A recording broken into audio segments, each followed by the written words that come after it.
तेरे दर पे बढ़ाते कदम, तेरे मंदिर में आ जाए हम, तेरे दर्शन के आतुर हैं हम, स्तुति करते प्रभु हरदम।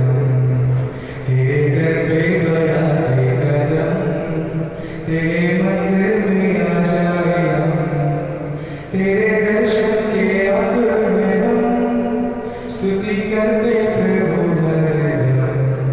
चमचमाती है गुरु की धुन, वर्णन करते तेरा हर सुगम, नाचे गाते उठाते कदम, पाते हरदम तेरा दर्शन। तेरे दर पे बढ़ाते कदम, तेरे मंदिर में आ जाए हम, तेरे दर्शन के आतुर हैं हम, स्तुति करते प्रभु हरदम। आज के पवित्र मिस्सा बलिदान पवित्र तृत्व के आदर में धन्यवाद के रूप में बेंजामिन रफ़ाएल की ओर से, शेखर मेनन की आत्मा शांति के लिए रितेश मेनन की ओर से, सिल्विया मंडोंजा की आत्मा शांति के लिए मार्टिन मंडोंजा की ओर से, पवित्र परिवार के आदर में धन्यवाद के रूप में स्टैनली सीमा फ्रांसिस और परिवार की ओर से, एलिस वानखेड़े की आत्मा शांति के लिए सुशीला वानखेड़े और परिवार की ओर से, अगस्टीना के जन्मदिन पर धन्यवाद के रूप में भूमिका नायडू की ओर से, जोसेफ एंथनी की आत्मा शांति के लिए जॉर्ज एंथनी की ओर से, गेट्रूड एंथनी की आत्मा शांति के लिए सेलिन मार्टिन की ओर से, मार्टिन हैरी एंथनी की आत्मा शांति के लिए सेलिन मार्टिन की ओर से, पीयूष स्वामी की आत्मा शांति के लिए शीला स्वामी की ओर से, कविता तौरत की आत्मा शांति के लिए मंदा तौरत की ओर से धन्यवाद के रूप में, गीता आम्रवंशी की ओर से धन्यवाद के रूप में, यीशु मैथ्यू की ओर से धन्यवाद के रूप में, सलोमी विक्टर की ओर से, माता वेलंकनी के आदर में धन्यवाद के रूप में जैतून सेबास्टियन की ओर से, लिली डोमिनिक के जन्मदिन पर धन्यवाद के रूप में जैतून सेबास्टियन की ओर से, जॉन व्यानी फादर के जन्मदिन पर धन्यवाद के रूप में जैतून सेबास्टियन की ओर से, विवेक गुप्ता के धन्यवाद के रूप में विवेक गुप्ता और परिवार की ओर से, सभी बालकों की मृत्यु की आत्मा शांति के लिए विवेक गुप्ता और परिवार की ओर से, शोधक अग्नि की आत्मा शांति के लिए विवेक गुप्ता और परिवार की ओर से धन्यवाद के रूप में, महिमा सूर्यवंशी की ओर से धन्यवाद के रूप में, रश्मि नोएल एंथनी की ओर से धन्यवाद के रूप में, रॉबर्ट जोसेफ की ओर से धन्यवाद के रूप में, सेबेस्टियन फ्रांसिस की ओर से धन्यवाद के रूप में, एडलिना पीटर आइजक की ओर से, सभी शोधक अग्नि की आत्मा की शांति के लिए जोसेफिन कॉलिंस की ओर से, माता वेलंकनी के आदर में धन्यवाद के रूप में रोजमेरी कुल्लू की ओर से धन्यवाद के रूप में, राजेश और संगीता गायगोले की ओर से धन्यवाद के रूप में, एंजल गायगोले की ओर से, परिवार में शांति के लिए सुचिता गवई की ओर से, अच्छे स्वास्थ्य के लिए सुरेखा इंगले की ओर से, अलोइस लकड़ा की आत्मा शांति के लिए एवलिन मिन्स की ओर से, रायल लकड़ा की आत्मा शांति के लिए एवलिन मिन्स की ओर से, सभी मृत विश्वासियों की आत्मा शांति के लिए सिरिल फ्रांसिस की ओर से धन्यवाद के रूप में, सिरिल फ्रांसिस की ओर से धन्यवाद के रूप में, वेलंकनी राजेश फ्रांसिस की ओर से धन्यवाद के रूप में, मैरी पॉल फ्रांसिस की ओर से धन्यवाद के रूप में, क्रिस्टीना रफ़ाएल की ओर से पवित्र आत्मा के आदर में धन्यवाद के रूप में, मार्टिन संत्यागो की ओर से, विशेष मतलबों के लिए मरिया संत्यागो की ओर से, क्लारा नॉर्बर्ट की आत्मा शांति के लिए नोया नॉर्बर्ट की ओर से धन्यवाद के रूप में, मुकेश मोरे की ओर से धन्यवाद के रूप में, अरिक मैरी डैनियल की ओर से परीक्षा में सफलता के लिए धन्यवाद के रूप में, क्रिस्टीना मानकर की ओर से धन्यवाद के रूप में, जूलियस सिल्वराज की ओर से यह मिस्सा बलिदान अर्पित किया जा रहा है।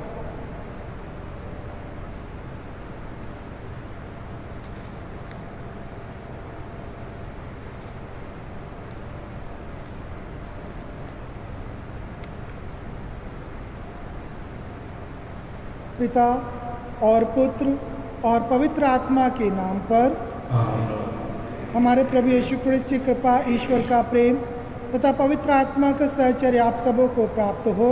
और आपको भी। आइए प्रिय भाइयों बहनों, अपने सभी पापों को याद करें, ईश्वर के सामने अपने सभी पापों को हम स्वीकार करें ताकि योग्य रीति से इस मिस्सा बलिदान में हम सब भाग ले सकें।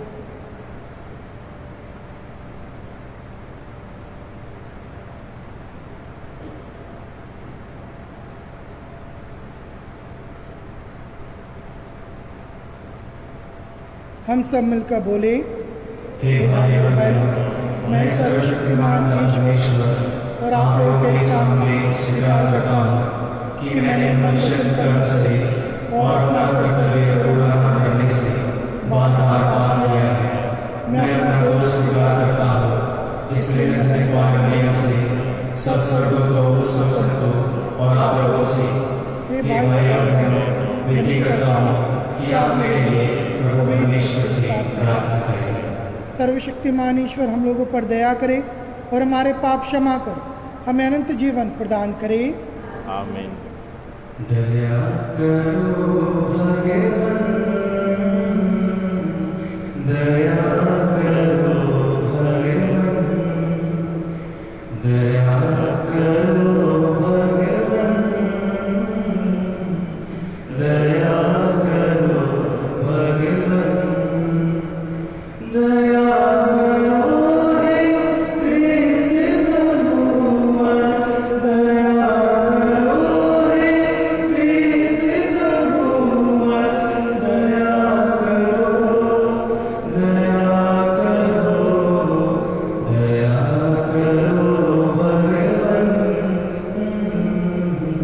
दया करो भगवान।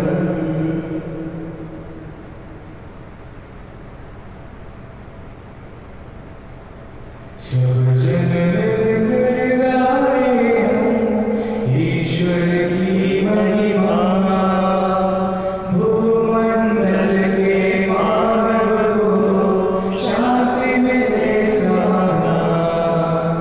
सब जन मिलकर गाए हम ईश्वर की महिमा, भूमंडल के मानव को शांति मिले सदा।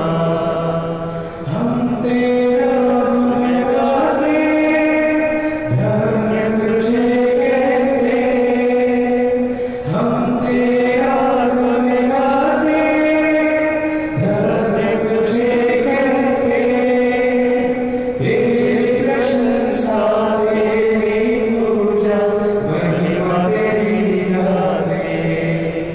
सब जन मिलकर गाए हम ईश्वर की महिमा, भूमंडल के मानव को शांति मिले सदा। परम पिता प्रभु ईश्वर, स्वर्ग धरा के स्वामी, परम पिता प्रभु ईश्वर, स्वर्ग धरा के स्वामी, तू बलशाली पिता हमारे, महिमा तेरी होवे। सब जन मिलकर गाए हम ईश्वर की महिमा, भूमंडल के मानव को शांति मिले सदा। हे प्रभु यीशु मसीहा, सुत परमेश्वर के, हे प्रभु यीशु मसीहा, सुत परमेश्वर के, पाप जगत के हरने वाले, विनती हमारी सुन। सब जन मिलकर गाए हम ईश्वर की महिमा, भूमंडल के मानव को शांति मिले सदा। केवल तू ही स्वामी, तू प्रभु परमेश्वर, केवल तू ही स्वामी, तू प्रभु परमेश्वर, पावन आत्मा संग विराजे, महिमा तेरी होवे। सब जन मिलकर गाए हम ईश्वर की महिमा, भूमंडल के मानव को शांति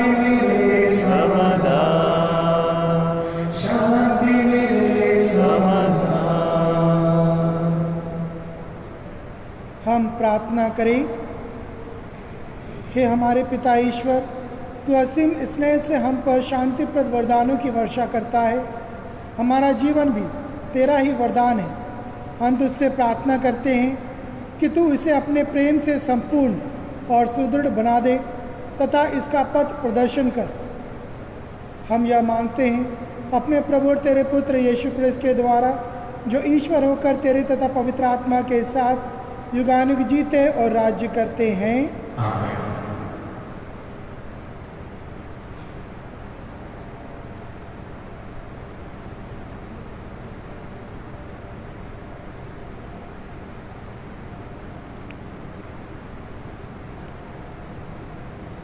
नबी इसायास के ग्रंथ से पाठ। प्रभु यह कहता है, तुम सब जो प्यासे हो पानी के पास चले आओ। यदि तुम्हारे पास रुपए नहीं हो तब भी आओ। मुफ्त में अन्न खरीद कर खाओ। दाम चुकाए बिना अंगूरी और दूध खरीद लो। जो भोजन नहीं है उसके लिए तुम लोग अपना रुपए क्यों खर्च करते हो? जो तृप्त नहीं दे सकता है उसके लिए परिश्रम क्यों करते हो? मेरी बात सुन लो, तब खाने के लिए तुम्हें अच्छी चीज़ें मिलेगी और तुम लोग पकवान खाकर प्रसन्न होगे। कान लगाकर सुनो और मेरे पास लौट आओ। मेरी बात पर ध्यान दो और तुम्हारी आत्मा को नवजीवन मिल जाएगा। मैंने दाऊद से दया करने के लिए प्रतिज्ञा की थी। इसके अनुसार मैं तुम लोगों के लिए एक चिरस्थायी विधान ठहराऊंगा। प्रभु की वाणी। ईश्वर को धन्यवाद। भजन अनुवाक्य। आपका अनुवाक्य होगा, हे प्रभु, तू खुले हाथों से दान देता और हर प्राणी को तृप्त करता है। हे प्रभु, तू खुले हाथों से दान देता और हर प्राणी को तृप्त करता है। प्रभु, तू दयालु और अनुकंपा से परिपूर्ण है। वह सहनशील और अत्यंत प्रेममय है। प्रभु सबों के कल्याण करता है। वह अपनी सारी सृष्टि पर दया करता है। आपका अनुवाक्य, हे प्रभु, तू खुले हाथों से दान देता है और हर प्राणी को तृप्त करता है। सब तेरी ओर देखते और तुझ पर भरोसा करते हैं। तू समय पर उन्हें भोजन प्रदान करता। तू खुले हाथों से दान देता और हर प्राणियों को तृप्त करता है। आपका अनुवाक्य, हे प्रभु, तू खुले हाथों से दान देता और हर प्राणियों को तृप्त करता है। प्रभु जो कुछ करता है अच्छा ही करता है। वह जो कुछ करता है प्रेम से करता है। वह उन सबों के निकट है जो उनका नाम लेते हैं, जो सच्चे हृदय से उसके निवेदन करते हैं। आपका अनुवाक्य, हे प्रभु, तू खुले हाथों से दान देता है और हर प्राणी को तृप्त करता है।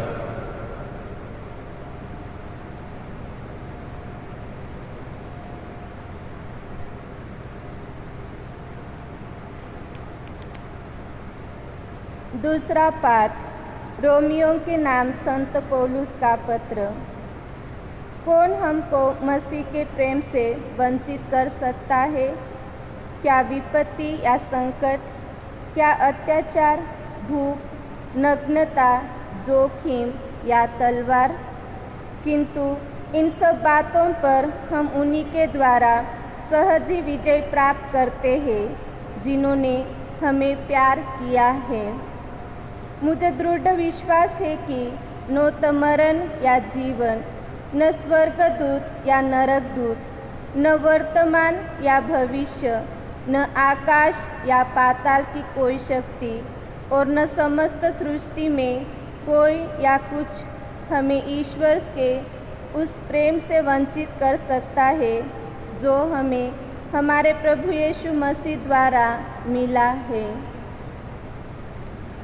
यह प्रभु की वाणी है। ईश्वर को धन्यवाद। जय घोष।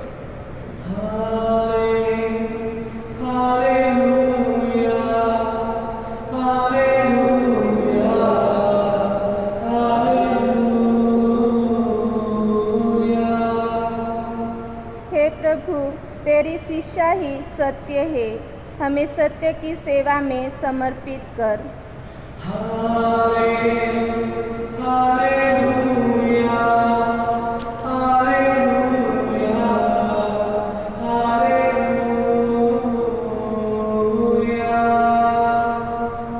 प्रभु आप लोगों के साथ हो।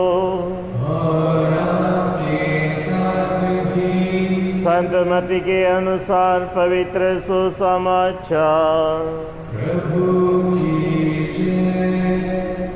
योहन बपतिस्ता की हत्या के समाचार सुनकर यीशु वहाँ से हट गए और नाव पर चढ़कर निर्जन स्थान की ओर चल दिए। जब लोगों को इसका पता चला तो वे नगर नगर से निकलकर पैदल ही उनकी खोज में चल पड़े। नाव से उतरकर यीशु ने एक विशाल जन समूह को देखा। उन्हें उन लोगों पर तरस आया और उन्होंने उनके रोगियों को अच्छा किया। संध्या होने पर शिष्य उनके पास आकर कहने लगे, यह स्थान निर्जन है और दिन ढल चुका है, लोगों को विदा कीजिए जिससे वे गाँवों में जाकर अपने लिए खाना खरीद ले। यीशु ने उन्हें उत्तर दिया, उन्हें चले जाने की क्या ज़रूरत है, तुम लोग ही उन्हें खाना दे दो। इस पर शिष्यों ने कहा, 5 रोटियां और 2 मछलियों की सिवा यहाँ हमारे पास कुछ नहीं है। यीशु ने कहा, उन्हें यहाँ मेरे पास ले आओ। यीशु ने लोगों को घास पर बैठा देने का आदेश देकर वे 5 रोटियां और 2 मछलियां ले ली। उन्होंने स्वर्ग की ओर आंखें उठाकर आशीष की प्रार्थना पढ़ी और रोटियों को तोड़ तोड़ कर शिष्यों को दे दिया और शिष्यों ने लोगों को। सबों ने खाया और खाकर तृप्त हो गए और बचे हुए टुकड़े से 12 टोकरे भर गए। भोजन करने वालों में स्त्रियों और बच्चों के अतिरिक्त लगभग 5000 पुरुष थे। यह प्रभु का पवित्र सुसमाचार है। क्रिस्त की जय।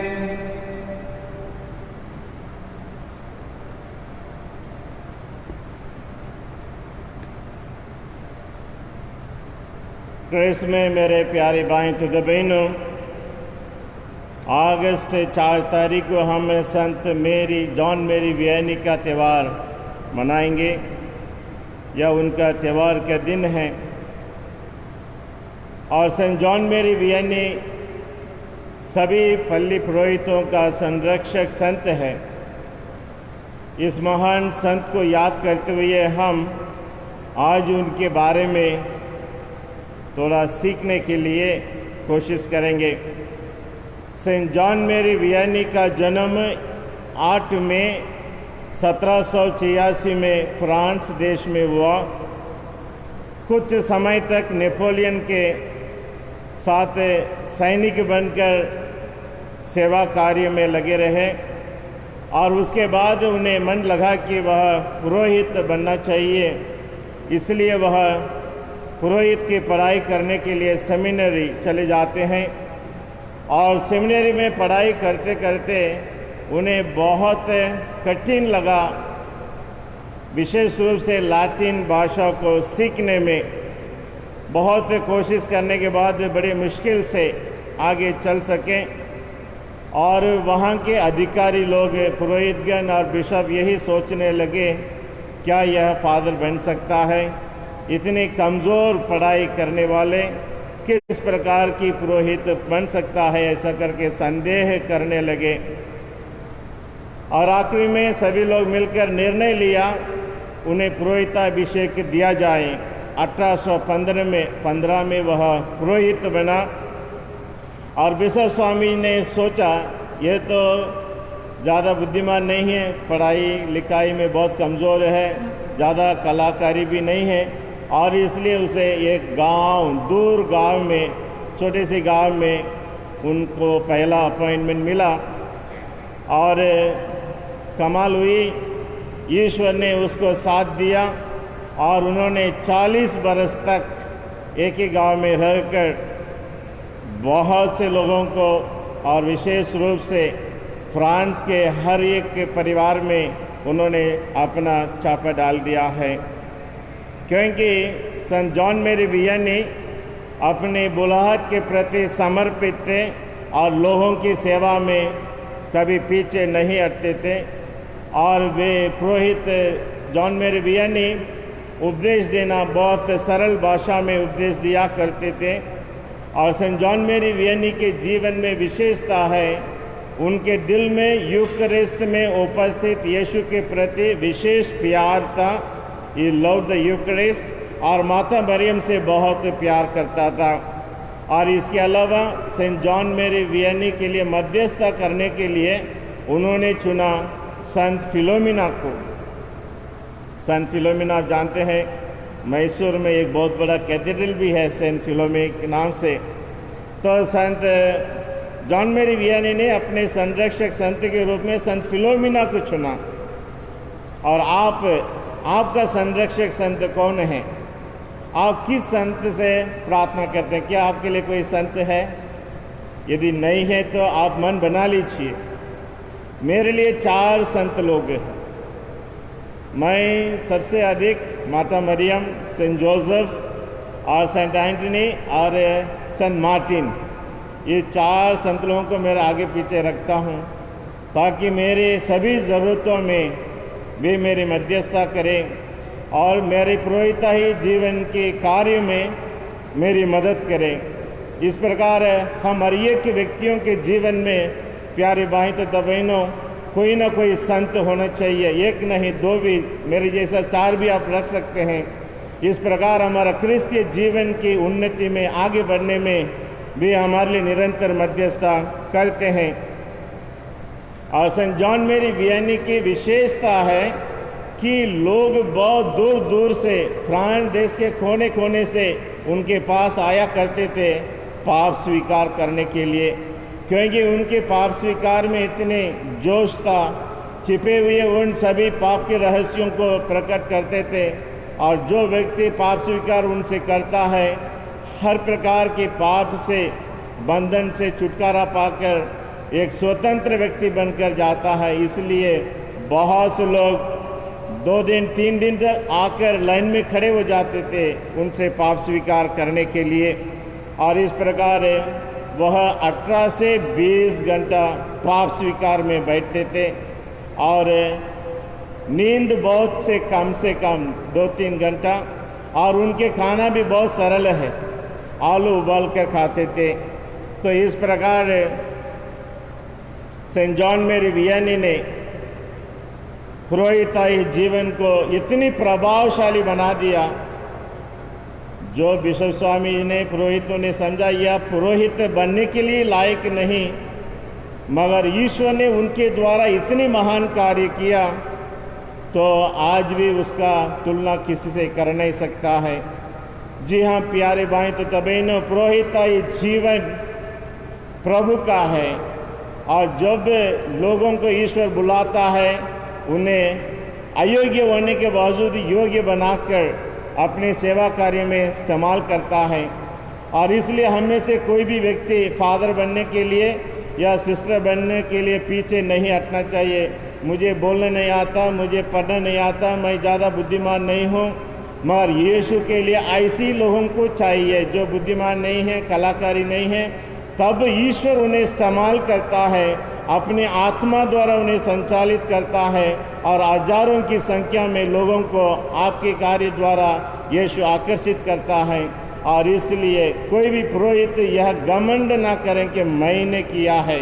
जी नहीं, कोई भी पुरोहित यह नहीं कह सकता, कोई भी धर्म बहन यह नहीं कह सकता कि मैंने किया है, क्योंकि हर एक पुरोहित जो चुना जाता है, हर एक धर्म बहन जो ईश्वर के कार्य के लिए सुना जाता है, ईश्वर उनके द्वारा कार्य करता है और कमज़ोर लोगों को बलवान बनाकर अपने सामर्थ्य को प्रकट करता है। और इसलिए हम हमेशा अपने अपने घरों से भी पुरोहित के लिए एक बेटा या बेटी को देना चाहिए।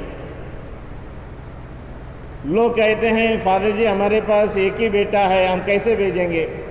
फिर मैं उनसे कहता हूँ माता मरियम के लिए कितने बेटे थे? एक ही बेटा यीशु था, उसे भी उन्होंने सेवा कार्य में लगा दिया और अंत में कुर्बान भी हो गया। तो ईश्वर के कार्य करने के लिए हमारे पास एक भी बेटा क्यों ना हो या एक ही बेटी भी क्यों ना हो, ईश्वर चाहता है कि हम अपने बेटा बेटियों को ईश्वर के कार्य में समर्पित करते रहें। और आज प्यारे भाई तथा बहनों, संत जॉन मैरी वियानी के त्यौहार मनाते हुए हमें याद आना चाहिए आपकी पल्ली में काम करने वाले फादर राज, फादर नरेंद्र आपके पल्ली पुरोहित के रूप में कार्य करते हैं। और आज आप सबों के लिए यह सूचित किया जाता है अपने पुरोहितों को आप प्यार करना चाहिए। प्यार करते हैं जब आप अपने पल्ली पुरोहितों के लिए प्रार्थना करते हैं, जब आप पुरोहितों के प्रति अपने प्यार दिखाते हैं, जब आप उन्हें आकर देखते हैं, मिलते हैं। हमारे बाजू में ही वियानी भवन है, कितने रिटायर्ड फादर लोग हैं। आप में से ऐसे कितने लोग हैं जो रिटायर्ड फादर लोगों ने अपने जीवन काल में पूरा जीवन अपने लिए समर्पित किया, आपकी सेवा में खर्च किया है। अभी आप उनके पास आकर क्या धन्यवाद की 2 शब्द बोलते हैं? क्या आप कभी आकर उनसे मिलकर पूछते हैं आपकी स्वास्थ्य कैसा है? जी हाँ प्यारे भाई तो बहनों, हर पुरोहित अपने माता पिता भाई बहनें अपने सब कुछ छोड़कर आपकी सेवा कार्य के लिए ईश्वर के राज्य के नाम से आपकी सेवा करते हैं। ऐसे पुरोहितों को हम कभी भूलना नहीं चाहिए। जब तक वे जवान थे, स्वास्थ्य थे, आपके लिए कार्य किया। अभी हाथ पैर नहीं चलने से वह रिटायर्ड होम में भर्ती हुए हैं। ईश्वर का धन्यवाद, ईश्वर ने उन्हें व्यवस्थित किया है। मगर हम पल्ली के लोग विश्वासीगण जिन्होंने उनकी सेवा को इस्तेमाल किया है और हर बातों में जन्म से लेकर मृत्यु तक हर परिवार में पुरोहितों की ज़रूरत होती है। बच्चा जन्म लिया तो बपतिस्मा के लिए पुरोहित है और इस प्रकार अंत तक 7 संस्कार लेने के लिए आपकी पुरोहितों की ज़रूरत है। इस प्रकार जीवन के अलग अलग भागों में हम पुरोहितों को इस्तेमाल करते हैं, सेवा कार्य लेते हैं। क्या अभी हम उनके प्रति कृतज्ञ नहीं बने रहना चाहिए? और इसलिए हम चुपचाप अपने घरों में बैठकर अपना काम करते हुए मात्र नहीं, समय निकाल कर आप पुरोहितों से मिलेंगे, धन्यवाद की 2 शब्द कहेंगे, अच्छा बुरा कैसे स्वास्थ्य है, यह अपना कृतज्ञता से भरा हुआ हृदय का पहचान है। और इसलिए we should not be ungrateful people. और इसलिए आज अभी अपने पुरोहितों के लिए प्रार्थना कीजिए। मौके मिलने पर उन रिटायर्ड फादरों को मिलकर उन्हें अपनी उपस्थिति का, धन्यवाद का यह एहसास कराइए। और इसलिए वचन में हम पढ़ते हैं मत्ती 19:29 में वचन कहता है, जिसने मेरे लिए घर भाई बहने, माता पिता, पत्नी, बाल बच्चों अथवा खेतों को छोड़ दिया है, वह 100 गुना पाएगा और अनंत जीवन का अधिकारी होगा। तो यहाँ मैं आप सबों से, हर परिवार के माता पिता, उनसे कहना चाहता हूँ, क्योंकि जब आपके बेटा बेटियाँ पढ़ाई लिखाई करके बड़े IAS ऑफिसर बनना चाहते हैं, कलेक्टर बनना चाहते हैं या कोई बड़े बड़े पदवी पाना चाहते हैं, आपको क्या मालूम है, दुनिया की पढ़ाई, दुनिया की पदवी जितना भी बड़ा क्यों ना हो, मंत्री क्यों ना हो, प्रधानमंत्री, राष्ट्रपति क्यों ना हो, इससे भी बढ़कर है ईश्वर की सेवा करना।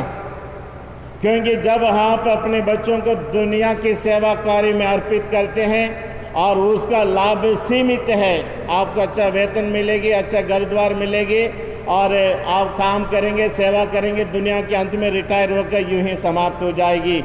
मगर जब आप प्रभु की सेवा करते हैं, पुरोहित बनकर या धर्म बहने बनकर, यीशु क्या कहते हैं, इस दुनिया में तुम 100 गुना पाओगे और अनंत जीवन का अधिकारी बनोगे। You are doubly rewarded. इस दुनिया में रहते समय भी ईश्वर आपको आशीष देंगे, 100 गुना तुम्हें आशीष देंगे, और यू आर गारंटेड अनंत जीवन के लिए भी आप अधिकारी बनेंगे।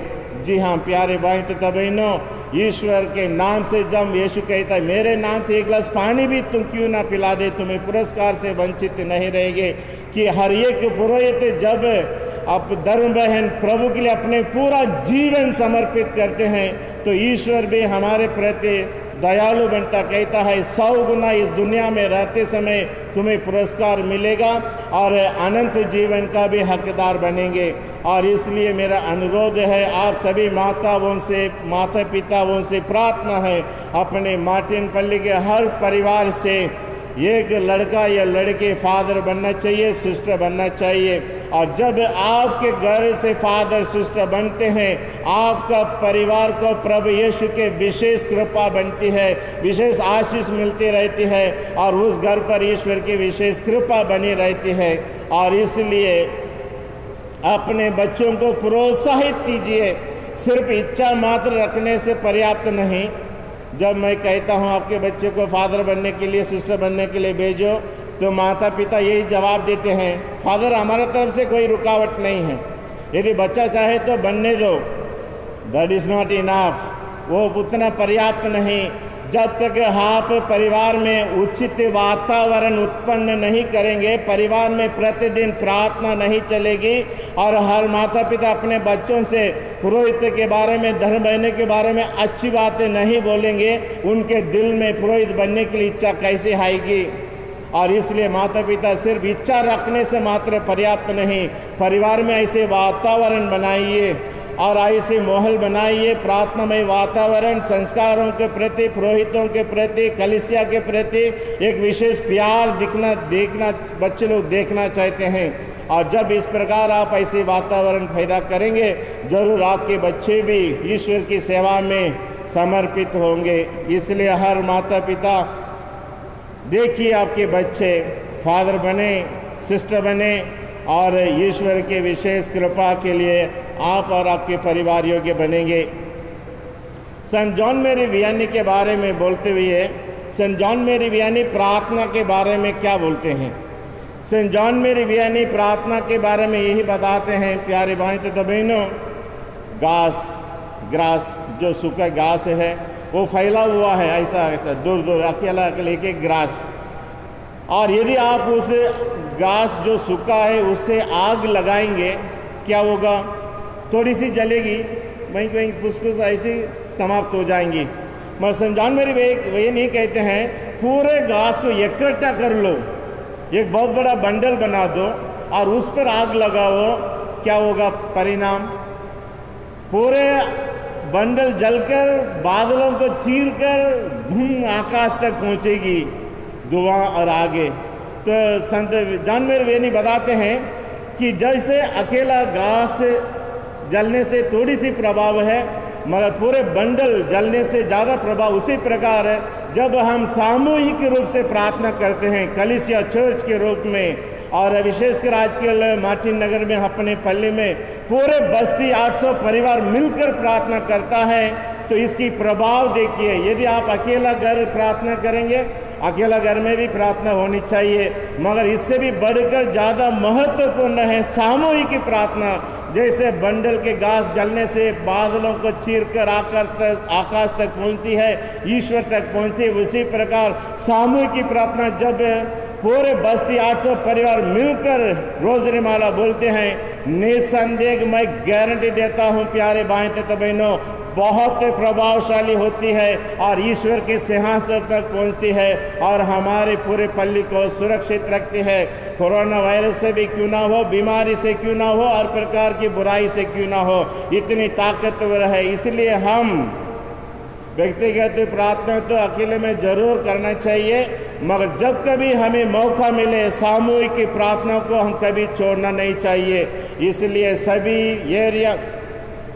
सभी एससीसी एनिमेटर लोगों से अनुरोध है कि वे ईमानदारी से नियमित रूप से शाम के समय ग्रोटों में रोजरी माला चलाने के लिए कम से कम 3 जन जाएंगे और प्रार्थना चलाएंगे। और सभी पल्ली वासियों से अनुरोध है अपने घर के बाहर बैठकर इस रोजरी माला को दोहराइए। सेंट जॉन मेरी वियन यही कहते हैं, जब हम सामूहिक रूप से प्रार्थना करते हैं बहुत प्रभावशाली होती है, और इसलिए हम सामूहिक प्रार्थना के लिए महत्व देते हैं।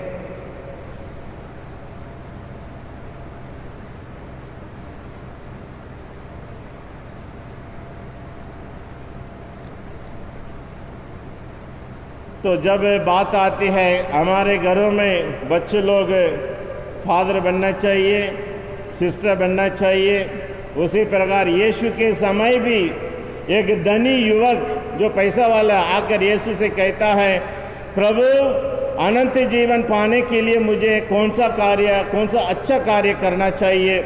और यीशु ने उन्हें यही बताया, आज्ञाओं का पालन करो। यीशु 10 नियम को तो फिर से दोहराते हैं।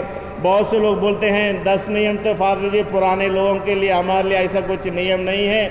मगर यीशु 10 नियमों को दोहरा कर कहते हैं बाइबल का शुरुआत से लेकर अंत तक, और 10 नियम हम सबों के लिए, सारी मानव जाति के लिए, दुनिया के अंत तक सबों के लिए लागू है। और इसलिए यीशु ने कहा उस धनी युवक से, यदि आप स्वर्ग पाना चाहते हैं, अनंत जीवन पाना चाहते हैं, हत्या मत करो, व्यभिचार मत करो, चोरी मत करो, झूठी गवाही मत दो करके माता पिता का आदर करो।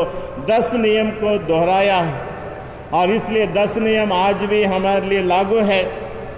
पहला नियम कहता है, एक ही शब्द में मैं समझाऊंगा, हत्या मत करो। हत्या करने का मतलब ये नहीं कि तलवार लेके किसी को गला काटना। संत योहन अपने पहले पत्र में कहते हैं 3:15 में, आप मेरे बात बोलिए, जो अपने भाई से बैर करता है वह हत्यारा है, और किसी भी हत्यारों में अनंत जीवन नहीं है। और इसलिए हत्या करने का मतलब यही नहीं कि चाकू लेके तलवार लेके भागना किसी के पीछे। यदि आप अपने भाई बहनों से भी, पड़ोसी से, रिश्तेदारों से नफरत रखते हैं, गुस्सा रखते हैं, बातचीत नहीं है, तो आप हत्यारा है। और यदि आप हत्यारा है, गुस्सा नफरत बनाए रखते हैं, तो ईश्वर की आशीष आपको प्राप्त नहीं होगी।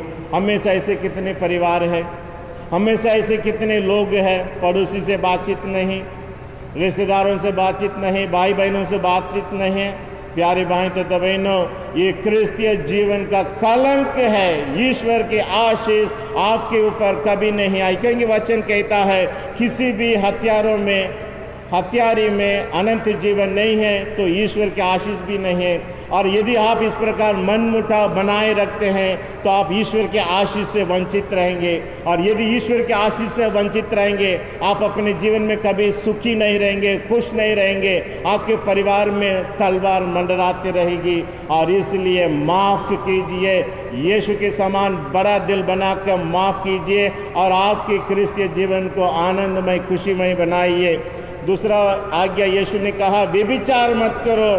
व्यभिचार क्या होता है प्यारे भाइयों तो बहनों? व्यभिचार यही होती है, शादीशुदा पति या पत्नी जब दूसरे औरत के साथ संबंध रखता है, शारीरिक संबंध, व्यभिचार है। और जब युवक युवतियां बिना शादी के साथ रहते हैं, हस्बैंड एंड वाइफ के समान, ये व्यभिचार है। और जब व्यभिचार से बच्चे को जन्म देते हैं, वे व्यभिचार के संतान हैं। और इस प्रकार हमारे पल्ली में ऐसे कितने लोग हैं, शादी यूं ही कर लेते हैं या साथ रहते हैं और मजा लेते हैं, मगर हमारा क्रिस्तीय धर्म क्या कहता है? व्यभिचार के जीवन को खंडन करता है। पति पत्नी क्यों ना हो, एक दूसरों के साथ गलत शारीरिक संबंध रखना, या युवक युवतियां बिना संस्कार के जीवन जीना व्यभिचार है। और आप सोचते हैं कि यदि मैं चुपके से किसी औरत के साथ, आदमी के साथ, या युवक युवतियां एक होकर शादी के जैसे जीवन जीते हैं, हम खुश रहेंगे? व्यभिचार के जीवन में आशीष कैसे मिलेगी? पति पत्नी क्यों ना हो, युवक युवतियां क्यों ना हो, जब आप बिना संस्कार के जीते हैं, यह व्यभिचार है। और व्यभिचारी लोगों से ईश्वर दुखी होता है, नाराज होता है, आशीष नहीं है। और आशीष नहीं तो आप साथ जीकर क्या फायदा है? इसलिए हमारे बीच में जितना भी युवक युवतियां हैं, ऐसे गलत काम में, गलत प्यार में नहीं फंसना है प्यारे भाई तथा बहनों। शादी के संस्कार के बाद ही लड़का लड़की पति पत्नी के समान जीवन जीते हैं। मुझे बहुत दुख है जब हम ऐसे लोगों को देखते हैं कि हम साथ रहते हैं, एक बच्चा दो बच्चा हो गया है। यह किस प्रकार की क्रिस्तीय जीवन है। ईश्वर ऐसी व्यभिचारी जीवन को खंडन करता है और ईश्वर के आशीष के बिना आप कभी अपने विवाहित जीवन में या साथ रहने के जीवन में खुशी को, आनंद को अनुभव नहीं कर पाएंगे।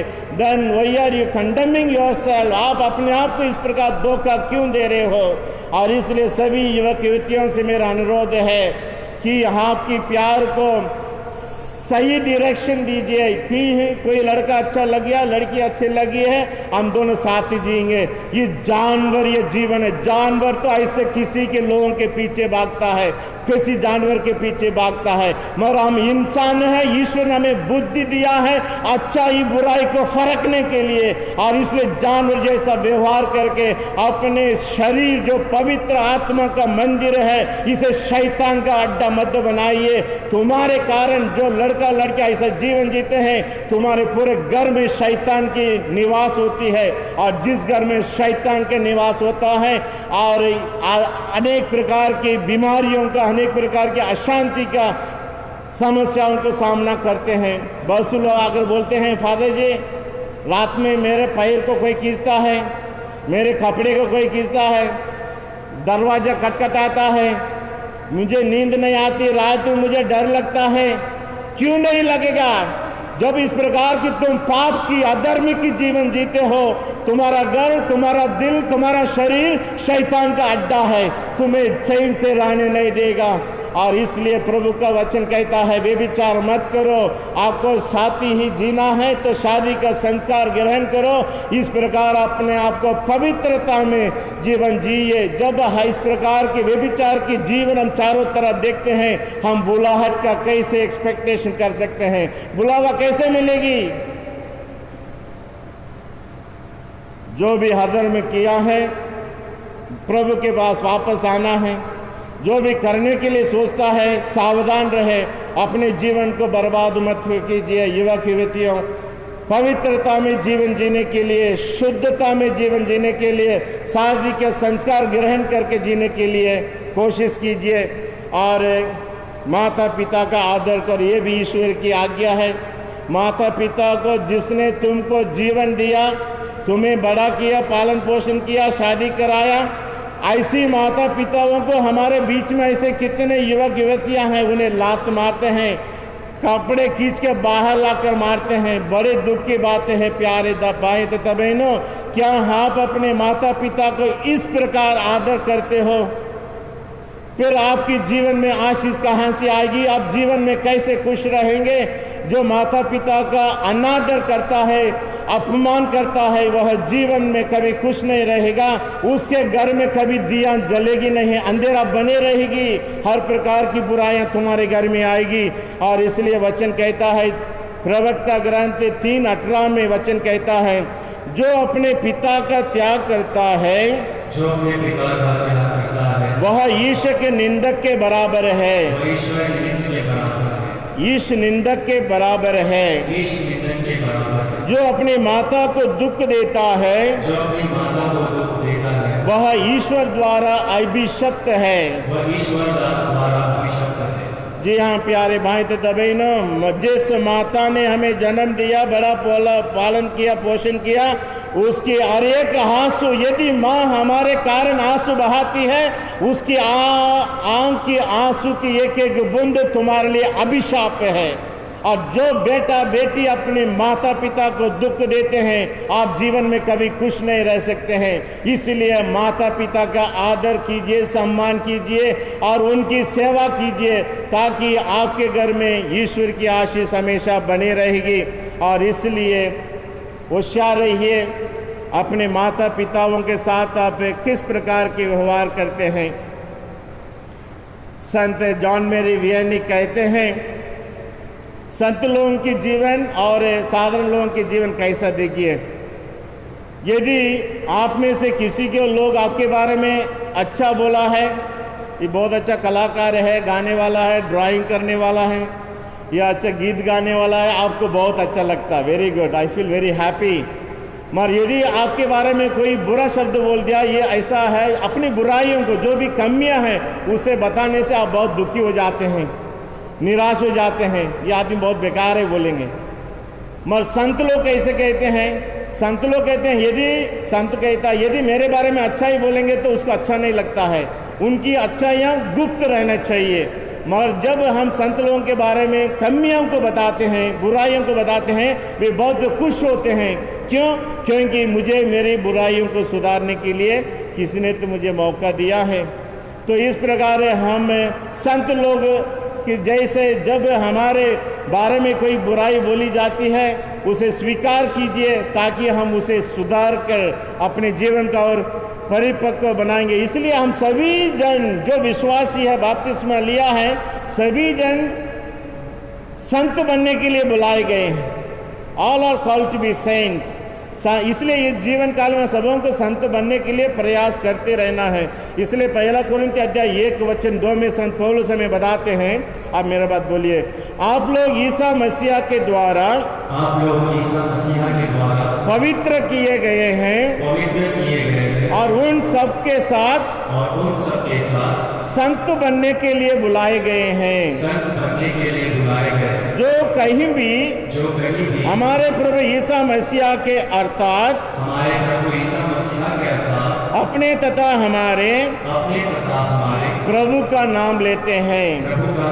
तो प्रभु का नाम लेने वाले हर एक विश्वासी को संत बनने के लिए बुलाया गया है। हम संत इसलिए बनना चाहिए क्योंकि ईश्वर ने हमें पवित्र किया है। हम पवित्र किए जाते हैं जब हम बपतिस्मा संस्कार ग्रहण करते हैं। हम पवित्र किए जाते हैं हर संस्कार में भाग लेने से हमें पवित्र बनाया गया है, ताकि हम सबों को संत बनने के लिए प्रयास करते रहना चाहिए। और इसलिए गिने चुने फादर सिस्टर या कुछ ही लोगों का ये काम नहीं, हर एक व्यक्ति जो बपतिस्मा लिया है संत बनने के लिए बुलाया गया। संत लोगों के लिए आपको मालूम है, संत लोगों के लिए स्वर्ग में जगह है। पापी लोग ऊपर जा सकते हैं नहीं। और इसलिए हम सभी जन को प्रयास करना है संत बनने के लिए, तभी तो हमें स्वर्ग जाने के लिए मौका मिलेगा। इसलिए सभी जन संत बनने के लिए बुलाए गए हैं। और संत जॉन मेरी वियानी ने कहा हम सबों को प्रार्थना करनी चाहिए, ना केवल व्यक्तिगत रूप से, परिवार के रूप से, ऐसे सामूहिक कलीसिया के रूप से। मैं इसलिए संत पौलुस पहला थिस्सलुनीकियों 5:16 में कहते हैं, आप मेरे बात बोलिए, आप लोग हर समय प्रसन्न रहे, आप लोग हर समय प्रसन्न रहे, निरंतर प्रार्थना करते रहे, निरंतर प्रार्थना करते रहे, सभी बातों के लिए ईश्वर को धन्यवाद दे, क्योंकि ईसा मसीह के अनुसार आप लोगों के विषय में ईश्वर की इच्छा यही है। ईश्वर की इच्छा यही है। हे पिता, हमारे प्रार्थना में हम बोलते हैं तेरी इच्छा पूरी हो। और तेरी इच्छा क्या है?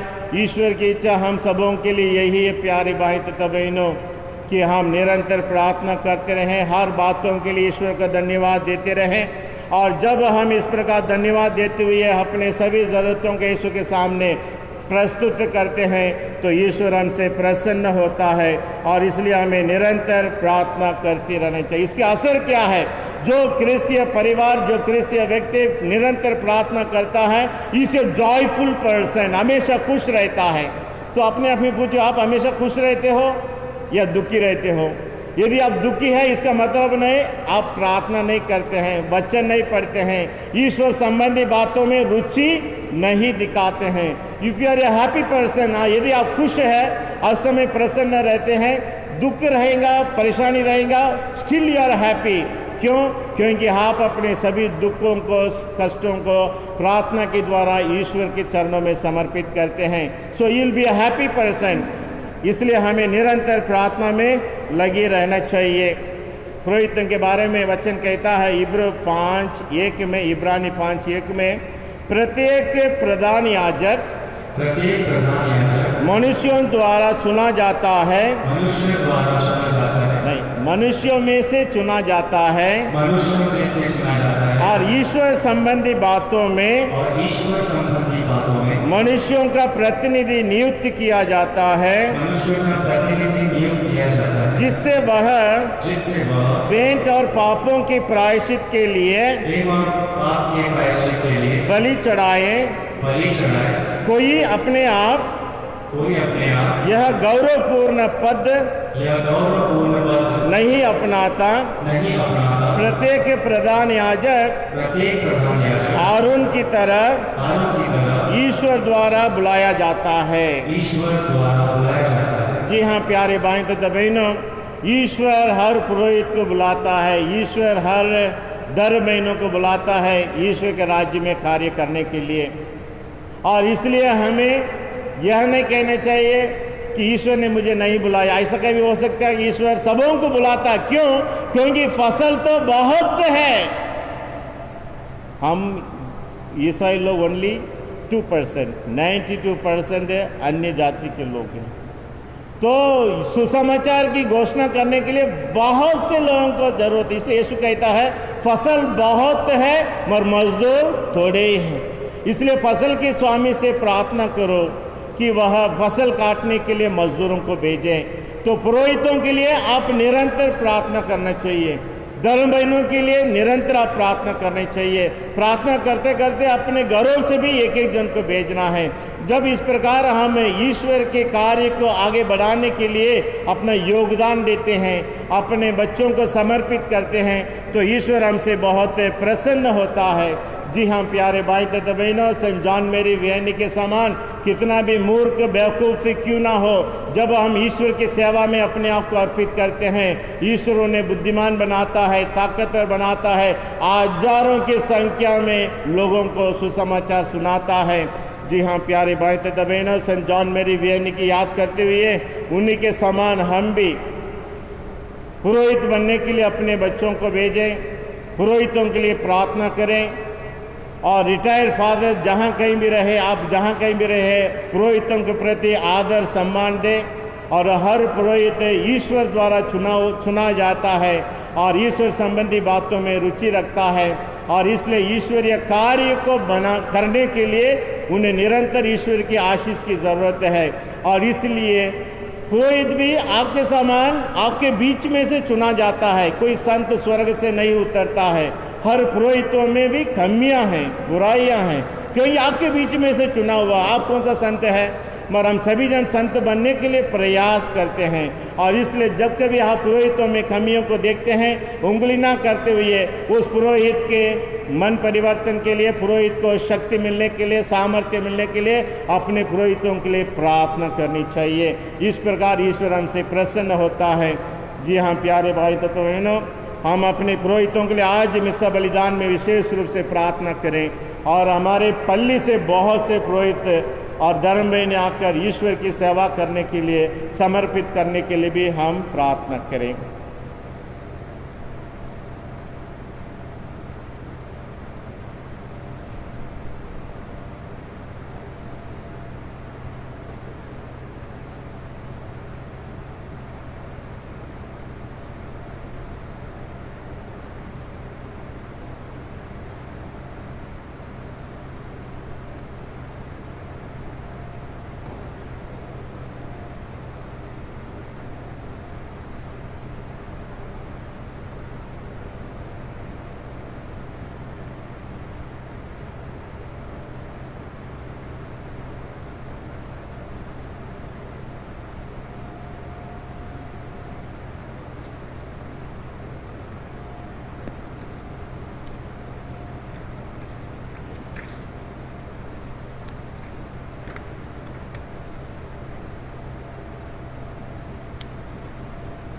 आइए हम सब एक परिवार के रूप में मिलकर अपने विश्वास को प्रकट करें और एक साथ कहें, मैं सर्वशक्तिमान पिता, स्वर्ग और पृथ्वी, सब दृश्य और अदृश्य वस्तुओं के सृष्टिकर्ता, एक ही ईश्वर में विश्वास करता हूँ और ईश्वर के इकलौते पुत्र, एक ही प्रभु यीशु क्रिस्त में, जो सभी युगों के पहले पिता से उत्पन्न है, वह ईश्वर से उत्पन्न ईश्वर, प्रकाश से उत्पन्न प्रकाश, सच्चे ईश्वर से उत्पन्न सच्चा ईश्वर है।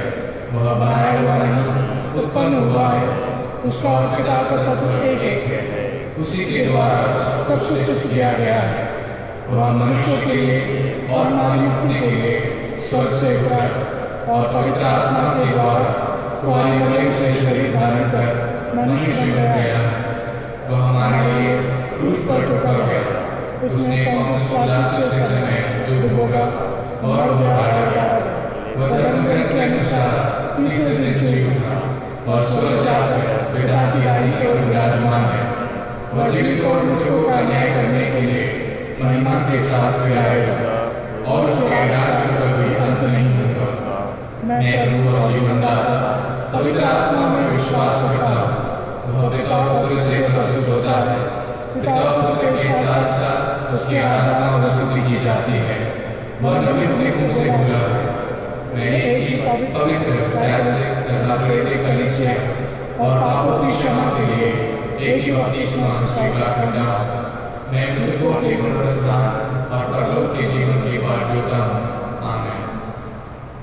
प्रिय भाइयों बहनों, संत पौलुस लिखते हैं कि हमें न वर्तमान न भविष्य की कुछ भी हमें मसीह के प्रेम से वंचित नहीं कर सकता है। इसी विश्वास के साथ हम पिता ईश्वर से अपनी आवश्यकताओं के लिए प्रार्थना करें और कहें, हे पिता हमारी प्रार्थना सुन। हे पिता हमारी प्रार्थना सुन। हमारे संत पिता, सभी धर्माध्यक्ष, पुरोहितगण एवं धर्म संगी जो लोगों के आध्यात्मिक विकास के लिए सतत प्रयास करते हैं, ईश्वर उनके इस कार्य में उनकी सहायता करे। इसके लिए हम पिता ईश्वर से प्रार्थना करते हैं, हे पिता हमारी प्रार्थना सुन। सभी क्रिस्तीय परिवार के सदस्य अपने पड़ोसियों की मदद करने में, विशेष रूप से प्राकृतिक आपदा जैसे बाढ़ या अन्य विनाशकारी घटनाएं घटने के समय तत्परता दिखाए। इसके लिए हम पिता ईश्वर से प्रार्थना करते हैं, हे पिता हमारी प्रार्थना सुन। हमारे देश के हर नागरिक की मौलिक ज़रूरतों को पूरा किया जाए। गरीबी, बीमारी, कुपोषण और उनसे प्रभाव पड़ने वाले लक्षणों को पूरी तरह से दूर किया जा सके। इसके लिए हम पिता ईश्वर से प्रार्थना करते हैं, हे पिता हमारी प्रार्थना सुन। हम फसलों के अच्छे उत्पादन के लिए प्रार्थना करें। ईश्वर अनुकूल मौसम के अनुसार पर्याप्त मात्रा में हवा, पानी और सूर्य की किरणें भेजें, जिससे फसल की बुवाई समय पर हो सके और इसकी पैदावार से पर्याप्त अनाज प्राप्त हो सके। इसके लिए हम पिता ईश्वर से प्रार्थना करते हैं, हे पिता हमारी प्रार्थना सुन। इस पवित्र यूकरिस्तीय समारोह में उपस्थित हम सभी विश्वासियों के लिए प्रार्थना करें कि हम ईश्वर का वचन ध्यानपूर्वक सुन सकें, जिससे हमारी बौद्धिक एवं आध्यात्मिक आवश्यकताओं के लिए प्रचुर मात्रा में ईश्वर की आशीष तथा कृपा प्राप्त हो सके। इसके लिए हम पिता ईश्वर से प्रार्थना करते हैं, हे पिता हमारी प्रार्थना सुन। निजी प्रार्थनाएं।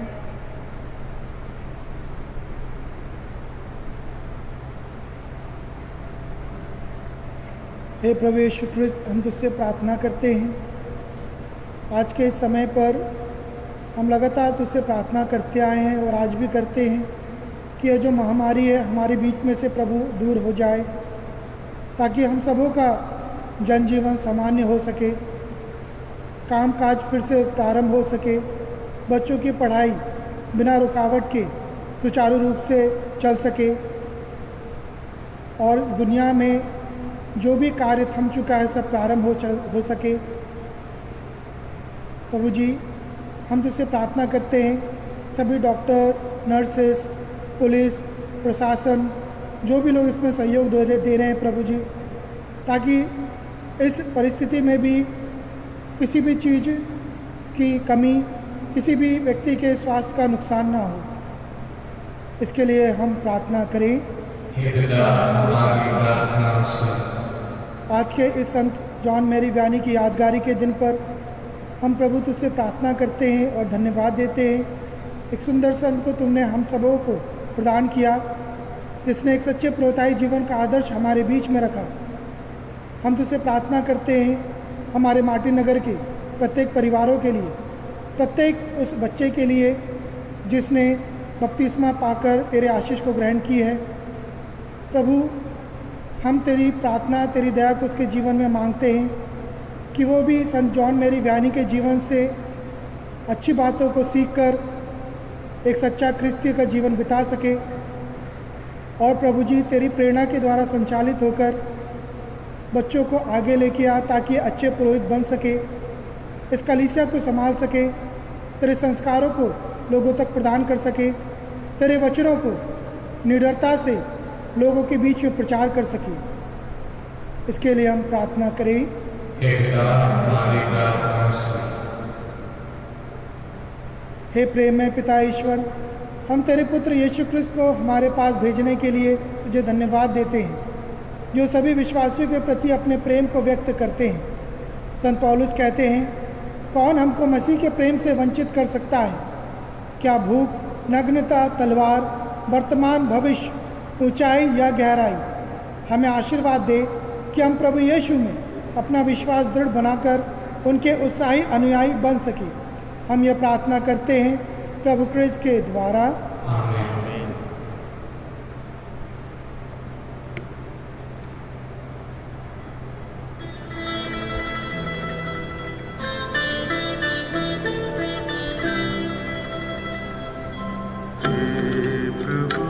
तेरे सामने मैं आ गया ऐसे, सोने हाथों कोई चलाए जैसे, कोई तो फतेह लिए ना हूँ मैं कैसे। तेरे सामने मैं आ गया ऐसे,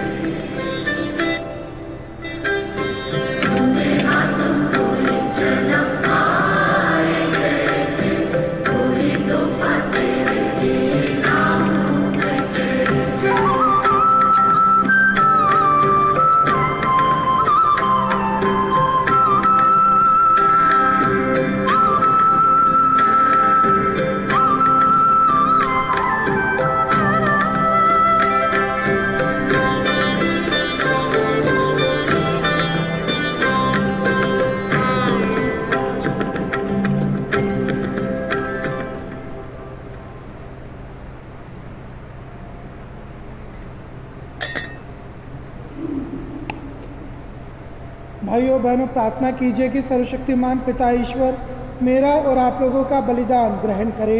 प्रभु अपने नाम की शुद्धता और महिमा के लिए और हमारे समस्त कलीसिया के लाभ के लिए आपके हाथों से बलिदान को ग्रहण करें। हे प्रभु, दया भाव से इन उपहारों पर आशीष दे। इनके साथ ही तू हमें आध्यात्मिक बलि के रूप में ग्रहण करके अपनी महिमा के लिए अमर उपहार बना ले। हम यह प्रार्थना करते हैं अपने प्रभु क्रिस्त के द्वारा। आमीन। प्रभु आप लोगों के साथ हो और आपके साथ भी। प्रभु में मन लगाइए। हम प्रभु में मन लगाए हुए हैं। हम अपने प्रभु परमेश्वर को धन्यवाद दें। ये उचित और आवश्यक है। हे पूज्य पिता, यह परम उचित है, हमारा कर्तव्य तथा कल्याण है कि हम सदा और सर्वत्र तुझे धन्यवाद दें।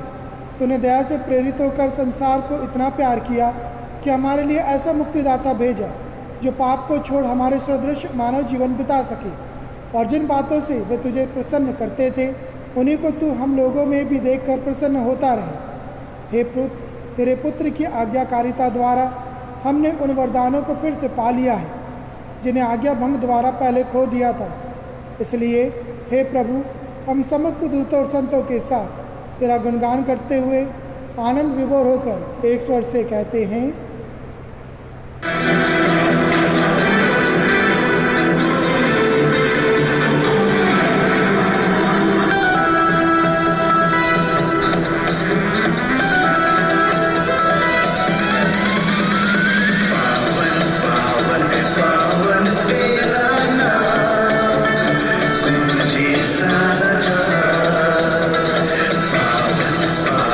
पावन तेरा नाम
सारा जहां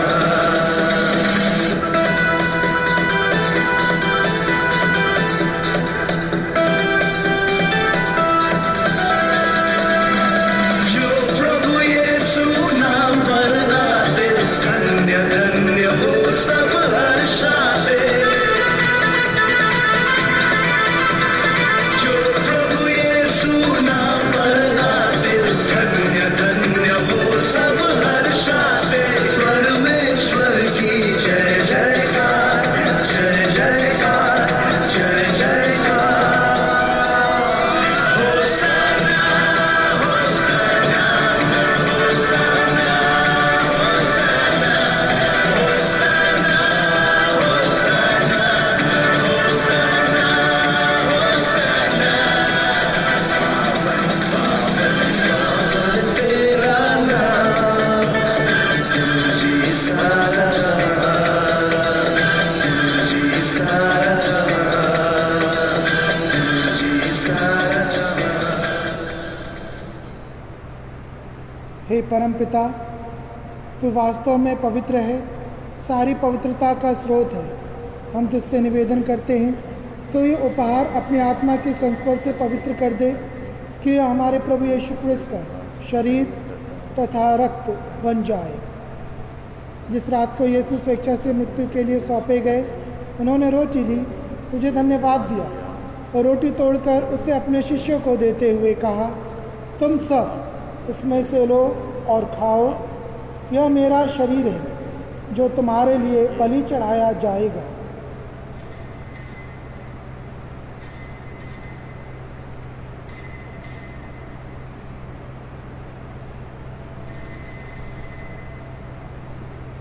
इसी भांति भोजन के बाद उन्होंने कटोरा लिया, तुझे धन्यवाद दिया और उसे अपने शिष्यों को देते हुए कहा, तुम सब इसे लो और पियो, यह मेरे रक्त का कटोरा है, नवीन और अनंत व्यवस्थान का रक्त जो तुम्हारे और बहुतों के पापों की क्षमा के लिए बहाया जाएगा। तुम मेरी स्मृति में यह किया करो।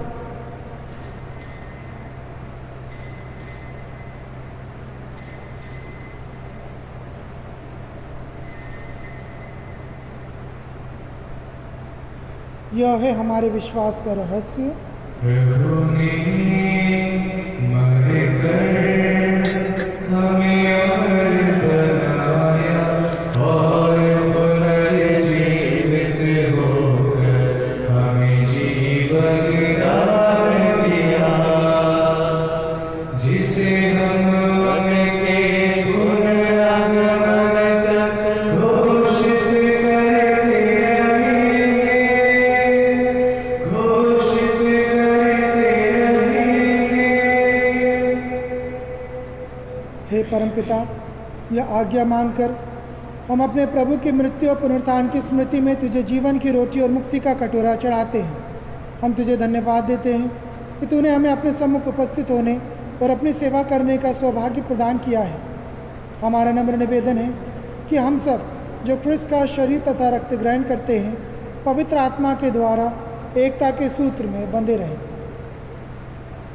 प्रभुवर हमारे संत पिता फ्रांसिस, हमारे धर्माध्यक्ष एलायस और सभी याजकों के साथ विश्व भर में फैली अपनी कलीसिया की सुधिले तथा इसे प्रेम में सिद्ध बना दे।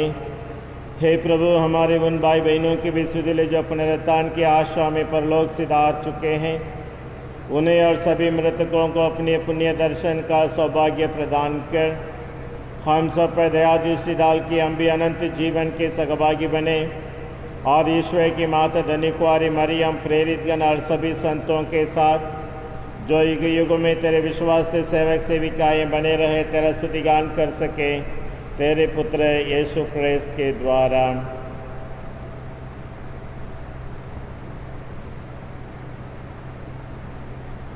इन्हीं प्रभु क्रिस्त के द्वारा, इन्हीं के साथ और इन्हीं में, हे सर्वशक्तिमान पिता ईश्वर, पवित्र आत्मा के साथ तुझे समादर तथा महिमा युगान युग मिलती रहती है। आमीन।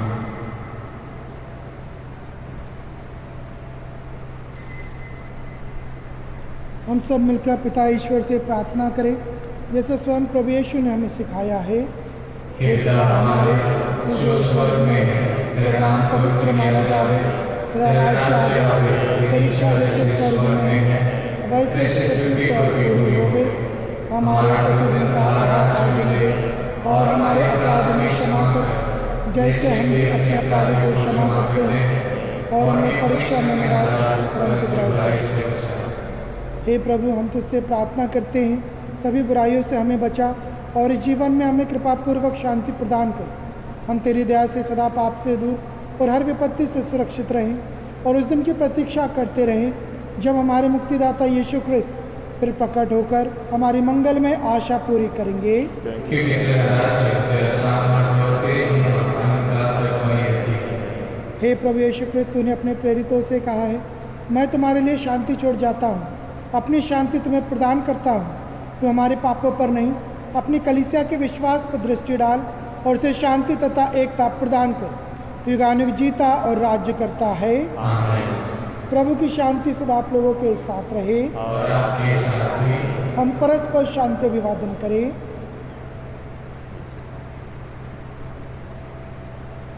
हे ईश्वर के मेमने, जो संसार के पाप धो लेता है, हम पर दया कर। हे ईश्वर के मेमने, जो संसार के पाप धो लेता है, हम पर दया कर। हे ईश्वर के मेमने, जो संसार के पाप धो लेता है, हमें शांति प्रदान कर।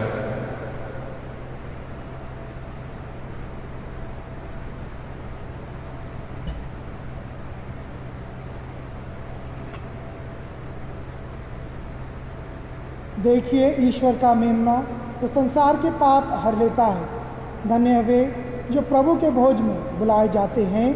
हे प्रभु, मैं इस योग्य हूँ कि आप मेरे घर में आवे, किंतु एक शब्द कह दे और मेरी आत्मा चंगी हो जाएगी।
हम प्रार्थना करें।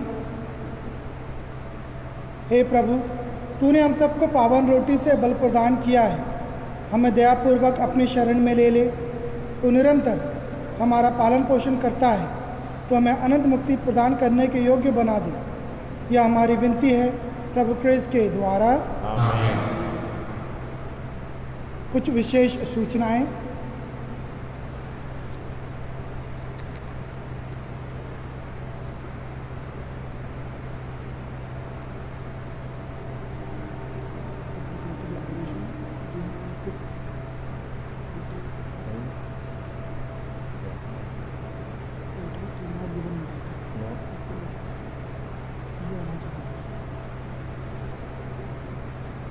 सबसे पहला एसएससी के बारे में, जैसा कि आप सभी जानते हैं, अभी ग्रोटो पर एसएससी एनिमेटर्स के द्वारा रोजरी माला प्रार्थना चलाई जा रही है।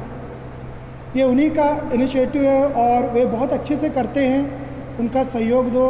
हम भी अपने घर में उसी समय 7 बजे उपस्थित होकर उस रोजरी माला में भाग लें। जैसा कि फादर ने अपने प्रवचन में बहुत सुंदर तरीके से बताया कि जब साथ में रह के प्रार्थना करते हैं तो वो ईश्वर तक बहुत तीव्रता से पहुंचती है। तो कृपया हम सब उसमें सहयोग दें। केवल हर ब्लॉक से जो आते हैं एनिमेटर्स, कम से कम 3 वे कृपया मास्क पहने, सोशल डिस्टेंसिंग का पालन करें और माइक के जितना नज़दीक हो सके उतने करीब से बोले ताकि सबों तक आवाज़ पहुंच सके। और जो बाकी के लोग हैं कृपया अपने घर में रहकर उसमें भाग ले। कृपया ग्रोटो के पास आकर भीड़ ना लगाए। यदि किसी ने कंप्लेंट किया या पुलिस के नज़रों में वो बात गई, हो सकता है ये अच्छा कार्य भी बंद हो जाए। तो कृपया इसमें हम सभी लोग सहयोग दें। चूँकि हम सभी जानते हैं ई ब्लॉक में अभी कुछ समस्या है, वहाँ पर एक कोरोना पेशेंट मिला है, तो ई ब्लॉक की तरफ से अपने वेलंकनी माता ग्रोटो पर प्रार्थना नहीं हो पाई है। तो इसलिए आज युवक लोग से मेरा निवेदन है कि वे लोग 7 बजे जाकर रोजरी माला प्रार्थना कंडक्ट करें। सेंट मार्टिन डे पोरस के यूथ, मैं उनके प्रेसिडेंट से बात करूंगा, कृपया करके वो 3 युवकों युवतियों को वहाँ भेजें आज 7 बजे रोजरी माला प्रार्थना के लिए। अगली सूचना है कैटेकिज्म क्लास से संबंधित है।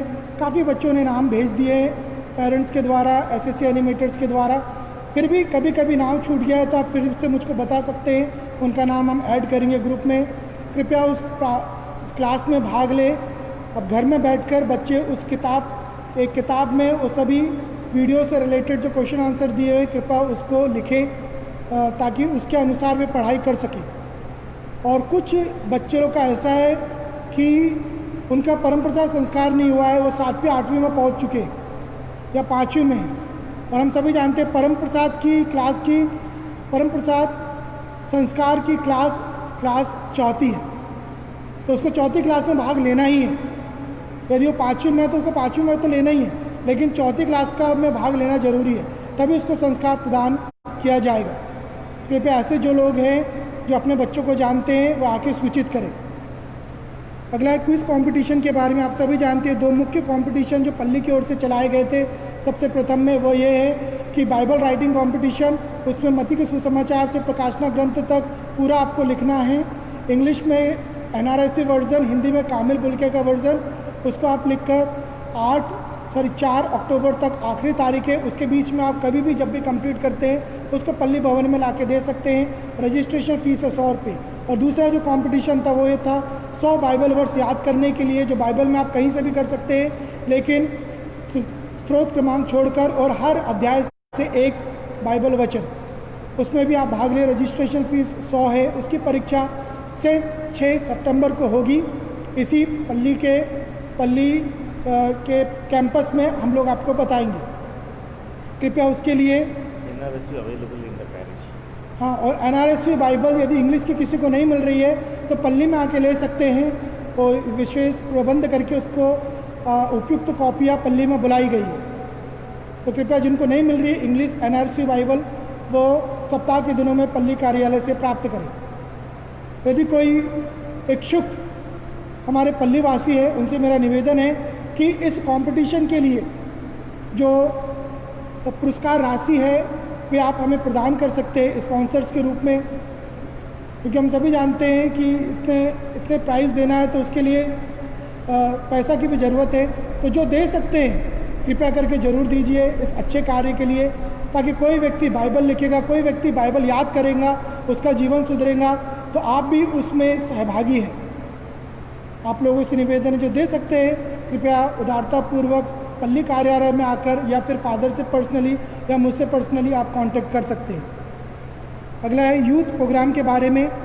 यूथ के तरफ से भी 3 प्रोग्राम रखे गए हैं। इसमें कोई एंट्री फीस नहीं है, लेकिन पुरस्कार देंगे सबको जो इसमें अच्छे से भाग लेंगे। पहला सिंगिंग, सोलो डांसिंग, आर्ट और ड्राइंग कंपटीशन। थीम है स्वतंत्रता दिवस, माता मरियम से रिलेटेड है। स्वतंत्रता दिवस और माता मरियम का स्वर्गारोहण 15 तारीख के उपलक्ष्य में, 15 अगस्त के उपलक्ष्य में।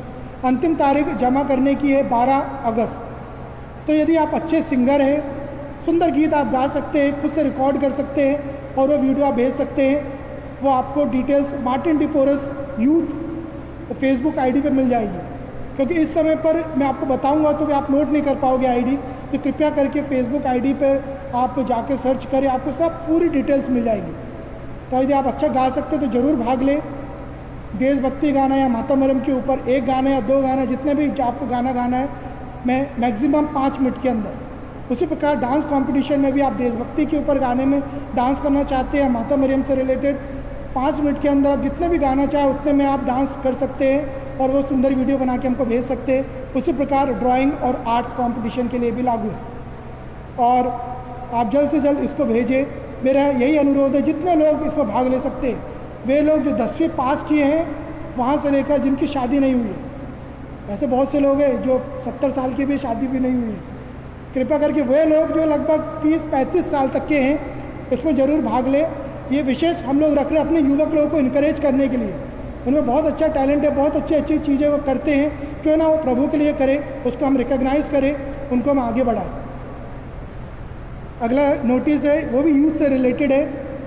आने वाला संडे 9 तारीख 9 अगस्त को इंटरनेशनल यूथ डे है। पूरे विश्व में चर्चेस में यूथ डे सेलिब्रेट किया जाएगा, तो अपने चर्च में भी हम लोग करेंगे। पहले जैसा करते थे वैसा तो नहीं हो पाएगा, तो हम लोगों ने कुछ उसके लिए निर्णय लिया किस रूप में आखिर हम उसको सेलिब्रेट करें और आप सब उसमें भाग ले सकें। डायसिस की तरफ से मिस्सा बलिदान होगा 8 बजे। सभी युवक युवतियों के लिए आप सब उसमें भाग लें।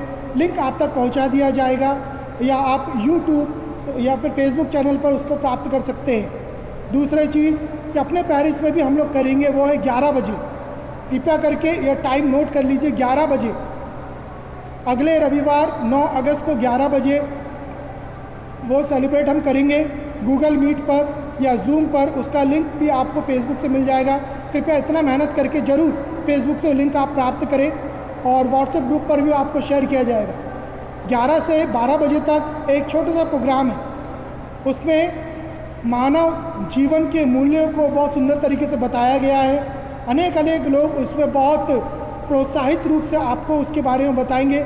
आप खुद उसमें पार्टिसिपेट भी करेंगे और वो आपको बताएंगे भी, जिनके जीवन में वो चीज़ें होके गुजरी है उसके बारे में भी वो आपको बताएंगे। तो ये बोर बिल्कुल नहीं रहेगा, बहुत इंटरेक्टिव रहेगा, बहुत इंटरेस्टिंग रहेगा, बहुत पार्टिसिपेटिव रहेगा। तो आप सब इसमें भाग लें, उसमें गेम्स भी है, सब कुछ है। 11 से 12 बजे तक अगले रविवार को 9 तारीख को यूथ डे के लिए ये चीज़ है। और यदि आपके आस पड़ोस में यूथ है तो उसको भी इनकरेज कीजिए। आपके घर में जो युवक युवतियाँ उनको भी इनकरेज कीजिए। ये दिन साल में एक बार आता है, इसको वैसे ही मत जाने दो। उन सबको पार्टिसिपेशन के लिए आप बोलिए। अगला ये कि अगला जो 4 तारीख अगस्त को व्यानी डे है, फादर ने बहुत सुंदर तरीके से बताया कि उसका महत्व क्या है। क्योंकि संडे होने के कारण आज उसके बारे में बताया गया, लेकिन उस दिन मिस्सा बलिदान होगा, आप ज़रूर उसमें भाग लें। आपके सभी पुरोहितों के लिए प्रार्थना करें, जो रिटायर्ड पुरोहित है उनके लिए भी, जो पल्ली में रहते हैं वो भी, जो युव ज्योति में फादर है वो भी, अपने धर्म प्रांत में जो फादर है वो भी, जो यहाँ पर सर्विस देकर या अपना कार्यकाल समाप्त करके गए, उन सबों के लिए भी आप ज़रूर प्रार्थना करें। और विशेष करके हम प्रार्थना करें कि आने वाले समय में भी पुरोहित बनते रहें। मैंने कुछ लोगों को कहा है, जब कुछ लोग बोले फादर जेरम का ट्रांसफ़र हो चुका है, फादर थॉमस का ट्रांसफ़र हो चुका है, अभी आप 2 है, तीसरा फादर कौन आएगा?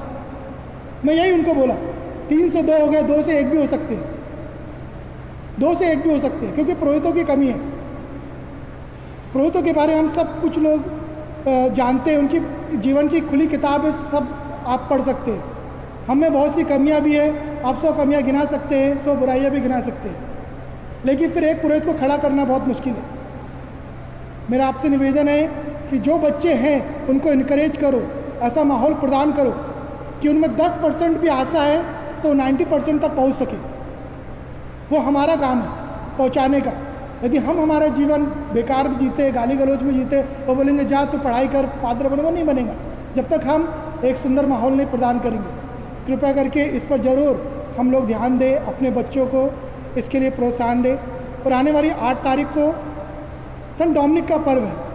हमारे पल्ले में युव ज्योति जो संस्था, युव ज्योति जो एक बच्चों के लिए घर है, वहाँ पे 3 डोमिनिकन फादर हैं।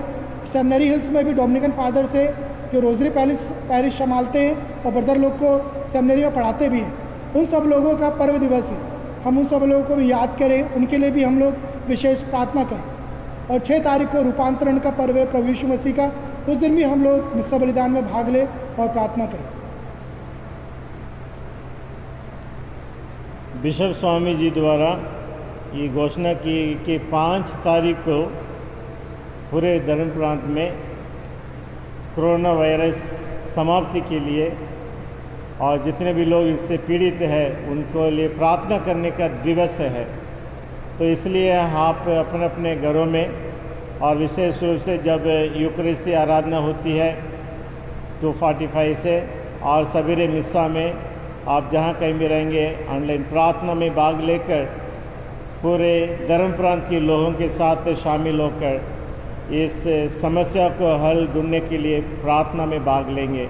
इसलिए कोशिश कीजिए शाम की रोज़री माला में, दोपहर की आराधना में और सवेरे के मिस्सा में और अन्य समय पर जब आप फ्री है इस कार्य को, बुराई को समाप्त करने के लिए प्रार्थना कीजिएगा। एक छोटी सी परंतु विशेष सूचना है।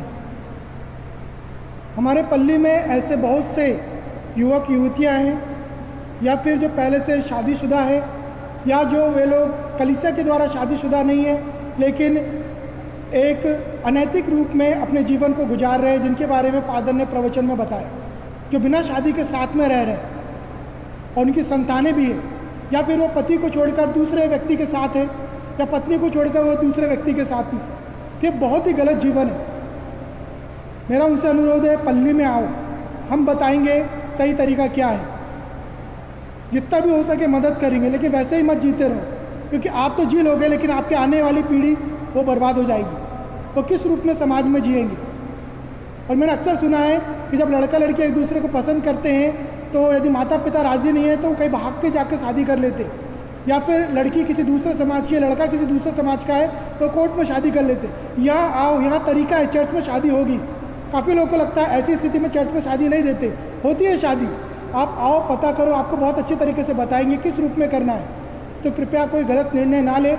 और मैं खुद अपने से बता सकता हूँ, 10 से 11 परिवार में गिना सकता हूँ जो गलत रीति से जी रहे हैं। मैं उनको पर्सनली बोला भी हो, लेकिन अभी तक वो आके मिले नहीं। यदि आप ऐसे लोगों को जानते हो तो उनको इनकरेज करो उनके जीवन सुधारने के लिए, ताकि उनका भी सुधरे, आने वाली पीढ़ी का भी जीवन सुधरे। आइए हम सभी अंतिम आशीष के लिए सर झुकाएं। प्रभु आप लोगों के साथ हो और आपके साथ भी। सर्वशक्तिमान ईश्वर पिता और पुत्र और पवित्र आत्मा आप सबों को आशीर्वाद प्रदान करे। आमीन। आप लोग विदा लें। प्रभु की शांति सदैव साथ रहे। ईश्वर को धन्यवाद। एक और छोटी सी सूचना, छोटी सी, ज़्यादा लंबी नहीं। एक हमसे गलती हो गई, हमारा जो YouTube का जो चैनल था वो डिलीट हो गया है। डिलीट तो नहीं हुआ, उसके पूरे वीडियो हट गए, पूरे सब्सक्राइबर्स हट गए, तो इसलिए लाइव मिस्सा नहीं हो सकता है। तो इसलिए आज आप शायद फेसबुक पे देख रहे होंगे, जो देख रहे हैं, तो आपसे निवेदन है उसमें लिंक शेयर किए हैं, व्हाट्सएप के द्वारा भी आपको शेयर करेंगे। जितना जल्दी हो सके उसको सब्सक्राइब करो। उस जो रेड कलर का जो लिखा हुआ आता है सब्सक्राइब, उस पर क्लिक करो। सब्सक्राइब का मतलब ये नहीं कि उसमें आपको पैसा देना है, बस आप क्लिक कर दो, आपको तक वो मिस्सा बलिदान अगले संडे तक पहुंचने आने का प्रयास करेंगे। कृपया सब लोग इस मैसेज को फैलाओ। मार्टिन डिपोरस चर्च नागपुर के नाम से अपनी आईडी है यूट्यूब पे, उस पर आप जाकर सब्सक्राइब करो, या फिर जो आपको मैसेज आएगा उस पर आप सब्सक्राइब करो। अति विशेष मिशनरी वर्ड्स के लिए प्रार्थना। हे स्वर्गीय पिता, जो आपके पुत्र मृत्युओं में से जी उठे, तब उन्होंने अपने शिष्यों को नियुक्त किया और कहा कि जाओ और सभी राष्ट्रों में अपना शिष्य बना लो। पवित्र संस्कार द्वारा आप हमें याद दिलाते हैं कि हम भी कलीसिया के कार्य के भागीदार हैं। पवित्र आत्मा के वरदान द्वारा हमें सशक्त बना दे कि हम साहस और उत्साह के साथ सुसमाचार के साक्षी बने, ताकि जो मिशन कार्य कलीसिया को सौंपा गया है, जो मिशन कार्य अभी भी अपूर्ण है, उस मिशन में हम हमारे अभिव्यक्ति द्वारा दूसरों के लिए उपयोगी और जीवन ला सके। हमारी सहायता कर कि हमारे साक्ष्य द्वारा सब लोग यीशु के प्रेम और करुणा का अनुभव पा सके, जो तेरे पवित्र आत्मा के साथ युगानुयुग जीता और राज्य करता है। प्रणाम मरिया, कृपा पूर्ण प्रभु तेरे साथ है, तेरे स्त्रियों में और तेरे गर्भ का फल यीशु।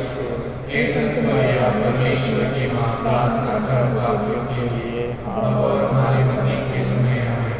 प्रणाम मरिया, कृपा पूर्ण प्रभु तेरे साथ है, तेरे स्त्रियों में और तेरे गर्भ का फल यीशु। हे संत मरिया परमेश्वर की माँ, प्रार्थना कर पापियों के लिए अब और हमारे मरने के समय हमें। प्रणाम मरिया, कृपा पूर्ण प्रभु तेरे साथ है, तेरे स्त्रियों में और तेरे गर्भ का फल यीशु। हे संत मरिया परमेश्वर की माँ, प्रार्थना कर पापियों के लिए